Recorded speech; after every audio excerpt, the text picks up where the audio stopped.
Recién decíamos en el bloque anterior con Cristina Vanegas que Joyce, James Joyce, en el Ulises y especialmente en el monólogo de Molly Bloom, que ya ha llevado al teatro, utiliza el recurso del monólogo interior o del fluir de la conciencia.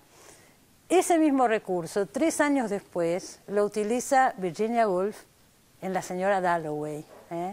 Lo que pasa es que los dos escritores son contemporáneos, nacieron en el mismo año y bueno, pertenecen a una generación que revolucionó el arte de narrar, ¿no es cierto? Y empezó una etapa de literatura moderna que todavía llega hasta hoy y tienen enorme influencia hoy en día. Entonces aprovechamos la oportunidad por una excelente biografía de Virginia Woolf que acaba de salir, de Irene Tschickerbauer, que está hoy acá conmigo, para hablar también no solo de Joyce en el programa, sino también de Virginia Woolf. Vamos a un pequeño informe y después charlamos con Irene. Ahí va. La escritora inglesa Virginia Woolf es una de las más destacadas figuras del modernismo literario del siglo XX. Miembro del grupo de Bloomsbury, escribió títulos como La señora Dalloway, Alfaro y Orlando. En el ensayo Una habitación propia, expone las dificultades de las mujeres para escribir en un mundo dominado por los hombres. Bueno, La señora Dalloway sale 3 años después del Ulises. La señora Dalloway también transcurre en un día. Es el pensamiento de esta famosa señora Dalloway está preparando una comida, ¿no es cierto? Así una fiesta a la noche. Está preparando una comida que va a tener a la noche, pero la primera en utilizar el fluir de la conciencia es Dorothy Richardson. Bueno, una mujer que escribe una novela larguísima y que Virginia comenta. Así que era una cosa que ya estaba en la época. Estaba flotando en el aire, claro, ¿no? La lleva a la maestría Ulises, por supuesto, Joyce, y también Virginia Woolf en La señora Dalloway. En este maravilloso libro, que se hizo muy conocido después ¿te acuerdas que se escribió Las olas hace unos años? Sí, primero estuvo esa película con Vanessa Redgrave, que hizo Mrs. Dalloway. Sí. Y hace poco Las olas, que toma 3 historias. La novela que da lugar a esta película es muy buena, es una excelente novela. ¿Cómo se llama el autor? Yo la leí, pero Michael Cunningham, sí. Las horas. Sí. Las horas. Y bueno, hay 3 historias, una protagonizada con Meryl Streep, que es la Mrs. Dalloway moderna, ¿no? Y después 2 historias más. Sí, era preciosa también esa película, me acuerdo. A mí por lo menos me gustó mucho. A mí la parte en la que realmente toma a Virginia, esa parte tanto no me gustó. Bueno, alguien que trabajó tanto a Virginia no la vas a convencer muy fácil, ¿no? Digo, ¿por qué? Porque ese es un trabajo, toma toda la vida de Virginia Woolf. Es una vida fascinante. Hoy vamos a hablar dentro del tiempo que tenemos lo que podamos. Pero, ¿por qué este interés tuyo desde la Argentina, además, de hacer una biografía tan completa de Virginia Woolf? El interés comenzó cuando yo era una lectora común, esa figura que le gusta tanto a Virginia Woolf, una chica de unos 20 años y que leí Un cuarto propio, leí Orlando, entre otras cosas. Y me llamó la atención, por ejemplo, con Un cuarto propio, que siendo un libro escrito y publicado en 1928-29, todavía me resonaba a mí hace no tantos años, ¿no? Y hace unos cuantos años, porque esta biografía me llevó entre una cosa y otra 7 años a escribirla, encontré un libro en una mesa de ofertas en una librería que trataba la relación de Virginia Woolf y su hermana Vanessa Bell, que era pintora y yo no sabía. Entonces ese libro me llevó a querer saber más de Virginia, a leer las biografías disponibles en castellano en un principio que había. Me di cuenta que eran biografías ya de muchos años, de la década del 70, de la década del 80, y que no me daban lo que yo quería, la visión que yo quería de Virginia Woolf como lectora, y la que entonces fui a buscar. Fui a buscarla en sus cartas, que son 6 tomos de cartas que se han recopilado. Los diarios. En sus diarios, que son 5 tomos de su vida adulta y un tomo de diarios de juventud. En sus escritos autobiográficos, que no son tantos, pero hay un volumen donde hay ciertos escritos autobiográficos, y ahí me metí en un mar de textos, en una familia de textos, en la familia de Virginia que también escribía, los amigos de Virginia que también escribían. El grupo de Bloomsbury. Sí, y todos escribían mucho en esa época, escribían muchas cartas y se contaban todo. Entonces, ¿cómo se perdió también eso, no? Claro, ahora el email dará cuenta en el futuro de quedan, ciertas porque relaciones. viste que uno los borra, es otra historia. Recién hablábamos de las cartas de Joyce con la mujer, bueno, también Virginia Woolf tuvo una correspondencia enorme. Digo, es una vida, además de ser una escritora extraordinaria, vamos a tratar de hablar en el tiempo que tenemos un poco de la obra y de la persona. Acá está contado desde la infancia, desde la familia, desde los orígenes, pero digo, la infancia desde los ancestros sí. que por el lado del padre se remontan a piratas y por el lado de la madre a la corte de María Antonieta, a un guardia de cuerpo, de corps, ahí en Francia, después gente que va a la India y todo una familia con una fuerte impronta victoriana hasta que ella y su hermana y sus amigos entran en la modernidad. Absoluta. Y se sacan el corsé. Pero entran en esa modernidad cuando mueren los padres, en realidad, ¿no? Sí. Primero muere la mamá y después cuando muere el padre se mudan ahí a Bloomsbury, que era un barrio medio marginal en esa época. Un barrio bohemio que traía... Ellas eran chicas de clase media alta, digamos. Era una familia, además con mucho acceso a la cultura. Y... Mudarse les costó muchas, también cartas. Hay cartas donde los amigos y la familia no está tan de acuerdo en que ellas se muden a un barrio bohemio. Y después cada vez más hay críticas y finalmente hay como una separación de esas viejas amistades y parte de la familia para una nueva vida que es realmente la modernidad. Ahora, Virginia Woolf que termina suicidándose, ¿no es cierto? Digo, sus pozos depresivos se van marcando desde bastante joven. En realidad, por lo que podemos rastrear, no hay... o sea, sí hay depresiones, pero las crisis psiquiátricas, digamos, fuertes son en 1895 cuando fallece la mamá. Después, era chica, ¿cuántos años tenía? 13 años. 13 años. Después en 1904, alrededor de esa fecha, que es cuando fallece el padre. Después tiene una crisis muy grande al poco tiempo de casarse, donde sí hay constancias de que oía voces, de que tenía alucinaciones. Realmente fue una crisis con intento de suicidio, trataron de evitar la internación, porque en esa época internar a una persona era que esa persona pierda sus derechos. Lo lograron y entra en una etapa súper productiva de su vida, muy saludable, donde ella puede tener control de sus estados anímicos, donde no sabemos si ha habido crisis muy fuertes, pero realmente en una vida que deja constancia día a día no aparecen de la magnitud de la de 1912 ni de la final, que es la que la lleva al suicidio.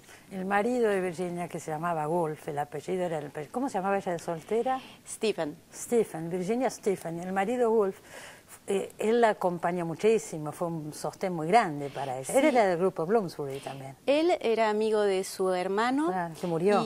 Del hermano que murió. Sí, del hermano mayor. Sí. Él era una persona que también tenía vocación literaria, pero publica 2 novelas y cuando ve que el genio era realmente ella, da un paso acostado, se dedica así a la política, es muy activo en el Partido Laborista y funda con ella una editorial, la Hogarth Press, que por ejemplo publica Freud, por primera vez en Inglaterra, lo traducen, lo publican, a Catherine Mansfield, a Eliot, o sea...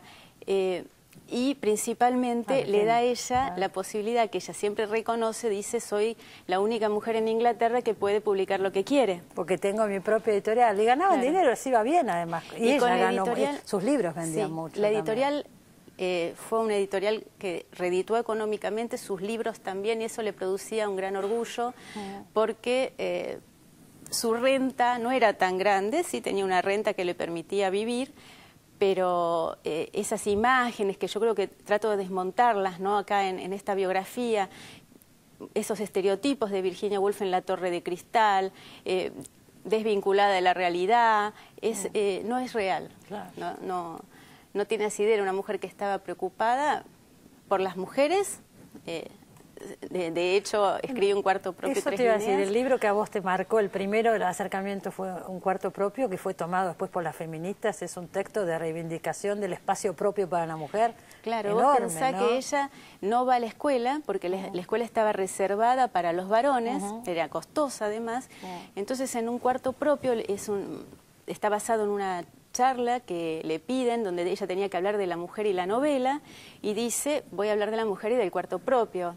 Y voy a tratar de ver, que ustedes vean por qué no voy a hablar de la mujer y la novela, y voy a hablar otra vez de Jane Austen, de todo lo que se habla cuando se habla de la mujer y la novela. Sí. No, voy a hablar de la mujer y del cuarto propio, porque la mujer para escribir tiene que tener un cuarto propio.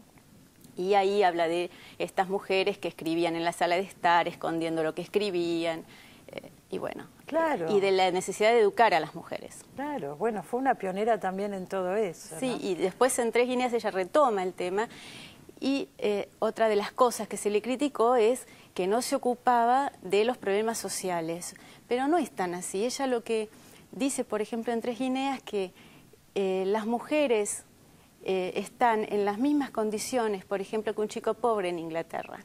O sea, que la educación tiene que abrirse para todo el mundo. Claro, claro. Y bueno, es pacifista, está muy comprometida con sus realidades, pero tampoco quiere hablar de realidades que no conoce. Y eso queda bien claro en su obra.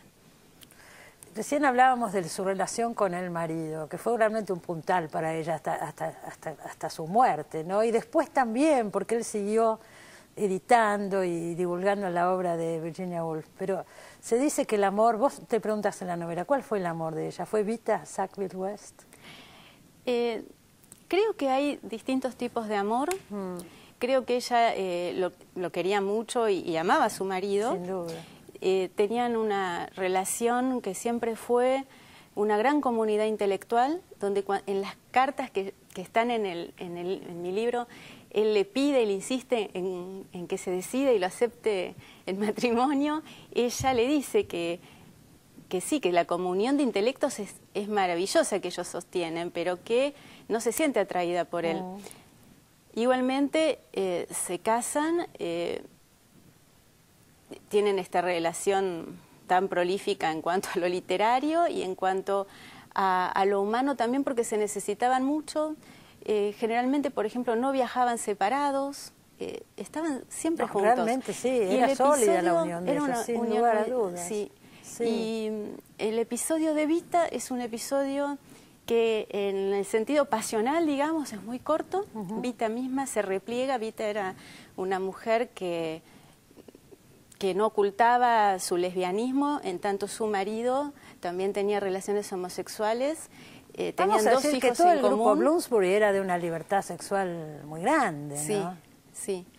Eran las reglas, digamos. Y ella, Vita le dice a su marido que ha tenido intimidad con Virginia, pero que eso no lo va a sostener por mucho tiempo, porque no le hace bien a Virginia. Y lo que sostienen sí durante mucho tiempo es una gran amistad. Para siempre, ¿no? Para toda la vida. También está contado acá la relación de amistad que se dio con Victoria Ocampo, que en realidad Victoria Ocampo fue la que introduce a Virginia Woolf en la Argentina con la Editorial Sur, ¿no? Y es bastante dura lo que dice acá sobre Victoria Ocampo. Victoria siempre hablaba a su amiga Virginia Woolf, pero Virginia no tanto. Bueno, yo llegué a Victoria por Virginia, ¿no? Porque creo que hay también como muchos preconceptos con respecto a Victoria Ocampo, cuando en realidad habría que reconocerle, lo que hay que reconocerle es haber fundado en 1931 Sur, en 1934 la conoce a Virginia y ya está pidiéndole publicar obra, y publica un cuarto propio, pero publica Sur, El Faro, gracias publica a Sur Orlando. nosotros recibimos los grandes títulos de la literatura universal de esa época, y además, obviamente. Victoria en un punto sabía que la trataban como la trataban. Y ¿Sabía? Sabía, porque, y creo que no le importaba. ¿Por qué te digo? Estoy ahora trabajando sobre la autobiografía de Victoria Ocampo también, y leyéndola, y ella sabía que la veían como esta señora rica que coleccionaba gente, que pero aparte, qué sé coleccionaba. yo, exótico personaje de las Pampas, más o menos, ¿no? Y a Virginia se le presenta a propósito así, porque se da cuenta que Virginia Woolf le va a interesar como un ser exótico. Entonces ella no tiene problemas en presentarse como ese ser exótico, y habla bien de ella. Claro. Porque a Virginia le atraía, Virginia tenía un costado mundano bastante marcado también, ¿no? Virginia Woolf. Sí, también, pero con con problemas al respecto, porque ella, por ejemplo, quería asistir a las reuniones, a las fiestas que daban algunas anfitrionas sociales londinenses muy importantes y después se sentía horrible, se quería ir, decía, ¿para qué fui? Esto me hace mal, pero como le daba información para sus novelas, la necesitaba. Lo mismo que hizo realmente con algo que está en las antípodas de la vida social, que son sus crisis y sus problemas emocionales, porque eso también lo utiliza. Claro, bueno. En sus libros. Es que seguramente no hubiera escrito lo que escribió si no tuviera esas características, ¿no es cierto? Entonces, seguramente. Y no hubiera sido quien fue si hubiera sido una mujer con educación, aunque ella, obviamente que abogó por la educación de las mujeres, pero ella fue una autodidacta. Por supuesto. Y una mujer realmente genial. Si nosotros vamos tenemos que decir a la gente que nos está mirando que no ha leído a Virginia Woolf, ¿qué le recomendarías leer? Bueno, eso depende siempre de quién es la persona que me lo dice. Entonces yo podría recomendarle a alguien joven que lea el Orlando. Hay chicas que todavía me dicen, muy jóvenes, que me dicen que el Cuarto Propio les sigue resonando. Sin duda. Y Mrs. Dalloway, por supuesto. Y yo Orlando creo que lo dedica a Vita, el personaje de Orlando está basado en Vita. Claro, sí, es como la carta más larga de amor de la literatura. La carta de amor es el Orlando, ¿no? Es el Orlando, sí. Y en todo caso, yo creo que esta biografía a lo que apunta es al que el lector vuelva a la obra de Virginia y que incluso el que no haya leído la obra, vaya a la obra. Claro, porque seguro. Para eso es la vida también de un escritor, y un escritor que dejó tanto testimonio. Que dejó tanto. Y que dejó el desafío, porque de alguna manera ella quería, me imagino, que se escriba su biografía. Si no, no nos hubiera dejado tanto material. Dejó muchas pistas, ¿no es cierto? Claro que quería, estoy segura que sí. Virginia Woolf se suicida en el año 41, digo bien, sí. En plena Guerra Mundial, ¿no? Se pone una piedra grandota en un bolsillo y se mete en un río y se mata. Y la buscaron durante mucho tiempo hasta que apareció el cuerpo. Sí, ahí está, en la biografía tenés el día a día y el hora a hora casi, que se puede reconstruir a partir de los documentos de cómo fue esa búsqueda. En realidad el suicidio tiene que ver con que yo creo que había llegado a un límite. En Inglaterra pensaban que en cualquier momento los alemanes invadían, todos sus amigos ya sabían o tenían pensado cómo se suicidarían de suceder eso. Había pasado una tragedia familiar muy importante en la vida de Virginia. También había fallecido un sobrino que había querido ir a pelear a España, apoyando las brigadas internacionales, digamos. Entonces, creo que ella entra en una depresión muy grande, empieza seguramente a sentir que esa vez de esta no iba a salir. Y bueno, decide despedirse de esa manera, ¿no? Hoy que hablábamos también de Joyce, de James Joyce, nacieron el mismo año los dos. Y fallecieron el mismo año. Y murieron el mismo año, dos de los más importantes autores del siglo XX. Nacieron en 1882 nació Virginia y falleció en 1941. Y lo mismo Joyce, que muere unos meses antes que... y ella registra en su diario la muerte de Joyce y se vuelve a acordar de su amiga Catherine Mansfield, otra gran escritora. Y de cómo habían leído ellas Joyce. Cómo habían leído a Joyce, sí. Cómo habían leído a Joyce. No se conocieron Virginia y Joyce, ¿no es cierto? No. No se conocieron nunca. Ella quiso publicar el Ulises, pero no pudo porque era un texto que lo consideran procaz, no sé, obsceno. Había problemas con la censura. La censura en Inglaterra, en esa época. Lo quiso publicar en su editorial. Sí. Y no se llegaron a conocer. Es bastante impresionante ver todo eso, ¿no? Que hayan nacido y muerto el mismo año, yo eso lo descubrí ahora y me parece un dato. Sí, bueno, era una época, ¿no? Como Freud, que sí Virginia lo conoció cuando Freud se exilia en Londres y él le regala una flor y ella lo había publicado. Y bueno, Freud fallece un par de años antes, o sea, era toda una generación y una época, aunque Freud era mayor, pero de una potencia, de una fuerza, de un talento. Eso fue la modernidad. Ahí está. ¿Vas a escribir sobre Victoria Ocampo ahora? ¿En serio, Irene? Sí, estoy en eso. Bueno, vamos.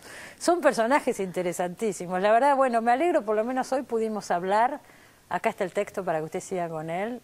Virginia Woolf, de Irene Bauer. Excelente libro, completo. El otro día leía un artículo muy grande que te dedicaron al libro en el suplemento ADN. Sí, fue una maravilla. Bueno, el libro, así comentado tan extensamente por Ernesto Joy, las cosas que dice, me emocionó mucho. Otro admirador de sí, Virginia también, ¿no? Sí. Yo tengo recortes de artículos que escribió él en una carpeta de recortes. A lo largo de los años. Así que sé que siempre le interesó Virginia. Qué gran personaje. Y además, bueno, como decía Irene, que esto sirva también para leer a Virginia Woolf, ¿no? Y a Joyce, hoy hablamos de los dos grandes autores del siglo XX. Y muchísimas gracias por haber venido, Irene. Ya volverás con el libro de Victoria Ocampo. Nos quedan 2 bloques todavía, no se vaya que ya volvemos.